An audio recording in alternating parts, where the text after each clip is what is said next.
Higher studies కోసం US వెళ్లాలనుకునే విద్యార్థుల పాలిట పెద్ద విలన్గా పరిణమించారు ప్రెసిడెంట్ ట్రంప్. ట్రంప్ సర్కారు వారికి సోషల్ వెట్టింగ్ పేరుతో కఠిన పరీక్షలు పెడుతోంది. ఇక నుంచి DS 160 ఫామ్లో దరఖాస్తుదారులు గత 5 ఏళ్లలో వారు వినియోగించిన అన్ని సోషల్ మీడియా అకౌంట్లు, యూజర్ నేమ్స్, హ్యాండిల్స్ ని ఖచ్చితంగా వెల్లడించాల్సి ఉంటుంది.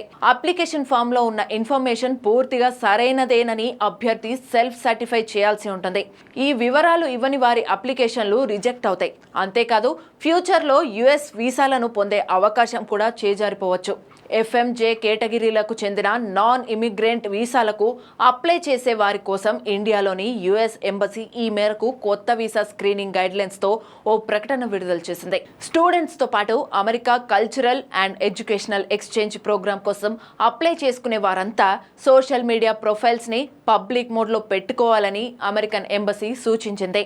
DS 160 ఫామ్ లో పొందుపరిచిన సమాచారం ప్రకారం దరఖాస్తుదారుల ప్రొఫైల్స్ ని పరిశీలిస్తామని తెలిపింది.